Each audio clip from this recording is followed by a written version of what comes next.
నమస్తే ఫ్రెండ్స్. ఎందుకో జూనియర్ ఎన్టీఆర్ గారు ప్రభాస్ గారి రాజాసాబ్ దెబ్బకి జూనియర్ ఎన్టీఆర్ గారి సినిమా వారుడు కొంచెం వెనకబడింది. కొంచెమే కాదు, బాగానే వెనకబడింది. ఈ రోజున రాజాసాబ్ సినిమా ప్రభాస్ గారి టీజర్ రిలీజ్ అయింది.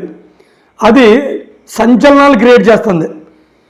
ఎగ్జాంపుల్కి అది 4 గంటల్లో, ఆ టీజర్ రిలీజ్ అయిన 4 గంటల్లో దేశవ్యాప్తంగా 50 లక్షల మంది చూశారు దాన్ని. 4 గంటల్లో 50 లక్షల మంది చూశారు. అదే జూనియర్ ఎన్టీఆర్ గారు వార్టు 24 గంటల్లో 30 లక్షల పైచూపు చూశారు. అలా చూడండి ఎంత తేడానో. 4 గంటల్లో 50 లక్షలు ఎక్కడ, 24 గంటల్లో 30 లక్షలు ఎక్కడ. సరే, దాన్ని అలా పక్కన పెడదాం.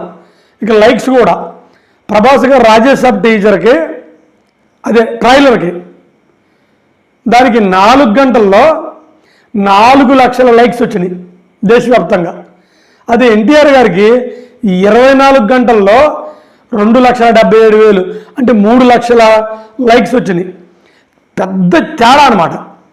మరి వాస్తవంగా అయితే ప్రభాస్ గారికి ఎక్కువ ఫ్యాన్స్ అంటే ఇండియా వ్యాప్తంగా ప్రభాస్ గారికి ఎక్కువ ఫ్యాన్స్, అందులో మీకు డౌటే లేదు. మరి జూనియర్ ఎన్టీ గారికి ఉన్నారా లేరా? ఆయనకి ఉన్నారు. కానీ ఆ వార్టు కొంచెం ముఖ్యంగా అభిమానులకి నచ్చలేదు. ఎందుకంటే ఇప్పుడు కూడా సినిమా ట్రైలరు, గ్లిమ్స్, టీజర్స్ ఇవన్నీ కూడా అభిమానులకు నచ్చాలి. వాళ్ళకి నచ్చితే ఎక్కువ ట్రెండ్ చేస్తారు. కొంచెం వార్టుకు సంబంధించి మాత్రం ఎన్టీఆర్ గారు టీజర్ డిసప్పాయింట్గానే ఉంది. సరే, ఏమైనప్పటికీ మరి ఈ సినిమాలు రిలీజ్ అవుతున్నాయి. ఎన్టీఆర్ గారు వార్ 2 వచ్చేసి ఆగస్టు 14th రిలీజ్ అవుతుంది.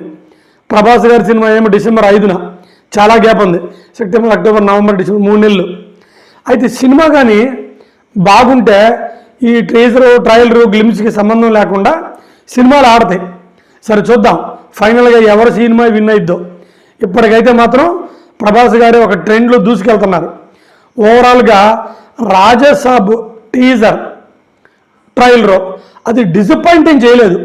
1-2 చిన్న చిన్న మైనస్ పాయింట్లు తప్ప ఓవరాల్గా అయితే చిత్తకుట్టవతలు పడేసింది. నమస్కారం. జై తెలుగు సినిమా. కొంచెం ఛానల్ని సబ్స్క్రైబ్ చేయండి, ఎంకరేజ్ చేయండి.